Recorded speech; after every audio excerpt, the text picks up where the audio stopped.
This is the 5-volt voltage regulator for my MP3 radio that I'm building.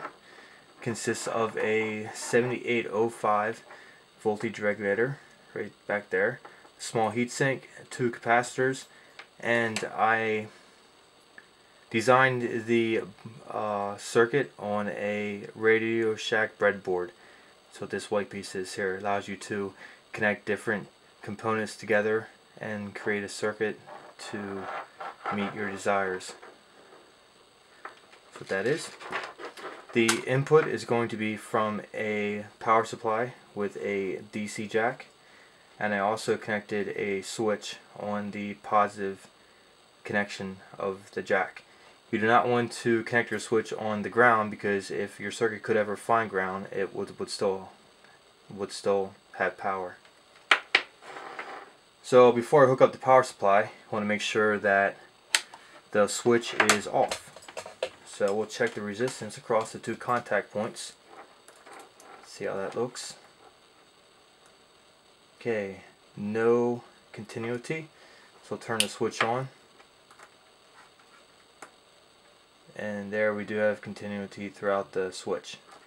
Turn the switch back off.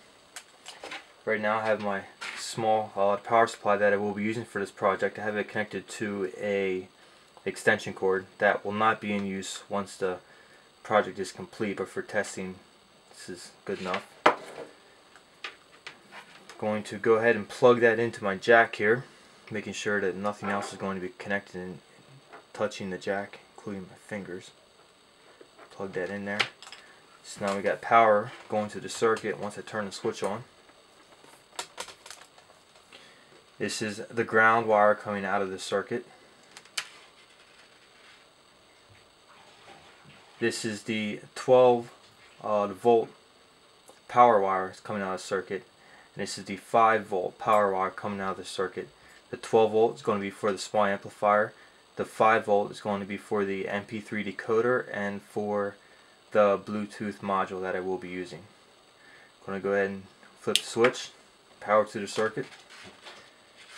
Change my voltmeter here to DC volts.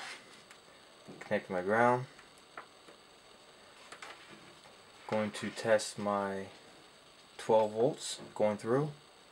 Got 12 volts going through. Move that out of the way carefully.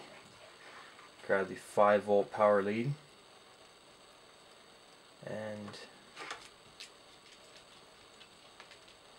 there we got the 5 volts coming out of the 5 volt voltage regulator.